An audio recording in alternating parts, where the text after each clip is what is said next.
राष्ट्रीय क्षयरोग दूरीकरण कार्यक्रमांतर्गत आज महापालिकेत राष्ट्रीय क्षयरोग रुग्ण शोध मोहिमेचं प्रशिक्षण संपन्न झालं। आयुक्त शुभम गुप्ता यांनी यावेळी उपस्थिती लावत सर्वांना मार्गदर्शन केलं। केंद्र शासनाच्या घोषणेप्रमाणे 2025 पर्यंत देशाला क्षयरोगमुक्त करायचं आहे। याच अंतर्गत सांगली, मिरज आणि कुपवाड महानगरपालिकेकडून महापालिका क्षेत्रात क्षयरोग रुग्ण शोध मोहीम सुरू होतीये।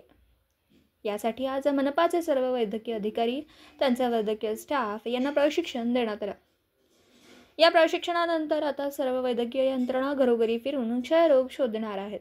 वैद्यकीय आरोग्य अधिकारी डॉक्टर वैभव पाटील आणि शहर क्षयरोग अधिकारी डॉक्टर मंजुषा दोरकर यांनी सर्वांना प्रशिक्षण दिलं। A one update news Sangli.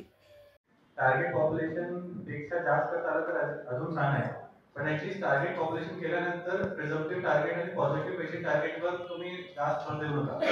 म्हणजे तुम्ही जे आणि टार्गेट दिले ते एकदम कमी आहे, त्यापेक्षा जास्त सापडतील, तर असा करू नका की टार्गेट संपला काय आता पुढच्या टेस्टिंग आम्ही बंद करतोय, असा नाही झालं पाहिजे।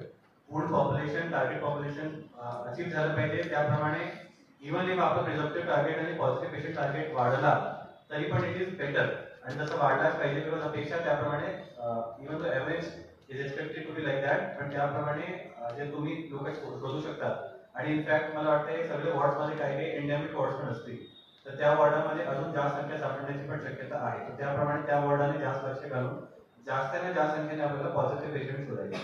सगळ्यांना माहितीच आहे की टीबी आपल्याला कधीपर्यंत व्हायचे भारतात 2025 पर्यंत, तर हे सगळे कार्यक्रम त्यामुळे चालू आहे की आपल्याला जास्त जास्त गतीने आता आपण काम केलं तर चांगलं आहे, कारण भारताची जर हिस्ट्री बघितली तर पोलिओपासून आपलं टार्गेट आपण कधी पुढे ढकलत नाही, तर बऱ्यापैकी आपलं 2025 मध्ये टीबी संपवाच लागेल। तर आतापासून आपण चांगलं काम केलं, चांगल्या पद्धतीने प्रयत्न केला तर बऱ्यापैकी आपल्याला खूप चांगलं काम करता येईल। मला मॅडम काल सांगत होते की अडल्ट बीसीजी मध्ये पण खूप चांगलं काम सांगली कॉर्पोरेशनने केलं आहे, आणि प्रत्येक महिन्यात आपण बघतो की बऱ्यापैकी कोण राज्यात पण सांगली कॉर्पोरेशन नंबर 1 राहतो, ते खूप अभिमानाची बाब आहे आणि खूप चांगली बाब आहे। पण तसेच चांगलं काम या कार्यक्रमात सुद्धा राहिलं पाहिजे, आणि लाईक आय सेड टार्गेटवर जास्त लक्ष घालू नका, त्यापेक्षा जास्त काम करून घेण्याची क्षमता तुमची आहे आणि तुम्ही करून दाखवणार हे मला माहिती आहे, त्याप्रमाणे करा आणि खूप चांगला विषय आहे।